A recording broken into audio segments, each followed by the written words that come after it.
Le 10 avril dernier, des dizaines de camions et d'engins foncent sur la route de Smolensk. Les drapeaux russes flottent au vent. Comme sur les chars de Moscou en Ukraine, la lettre Z peinte sur les véhicules laisse présager une offensive. Sauf que la scène se passe en Russie et que la colonne se dirige vers le mémorial de Katyn, érigé à la mémoire des milliers de Polonais massacrés ici en 1940. Arrivées à destination, deux pelleteuses s'avancent vers le monument. Au même moment, un message est posté sur les réseaux sociaux. Ces véhicules de construction peuvent démolir ce mémorial. Mais nous sommes des humains, pas des nazis. Donc nous ne le ferons pas. Nous ne nous battons pas avec le sanctuaire de quelqu'un d'autre. L'avertissement est surtout destiné à la Pologne qui, depuis le début de la guerre en Ukraine, a décidé en représailles de démanteler les monuments à la gloire de l'Armée rouge. Mais ce qui se joue autour du mémorial de Katyn va bien plus loin.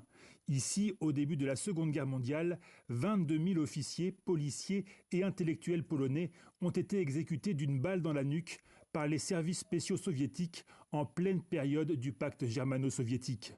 Pendant des décennies, Moscou a accusé les nazis d'avoir commis ce massacre. Ce n'est qu'à la chute de l'URSS que la Russie reconnaîtra, document à l'appui, la responsabilité du régime stalinien. Pendant 20 ans, les présidents Yeltsin puis Poutine ont participé aux commémorations à Katyn avec les dirigeants polonais, jusqu'à ce que ressurgisse la thèse du massacre perpétré par les nazis. Des plaques commémoratives ont été enlevées, des films à gros budget se sont même mis à refaire l'histoire. Et en 2019, le chef de la diplomatie russe lui-même essaye de réhabiliter le pacte signé dans un premier temps entre Hitler et Staline. Ils veulent minimiser le rôle de l'Union soviétique dans la victoire contre le nazisme.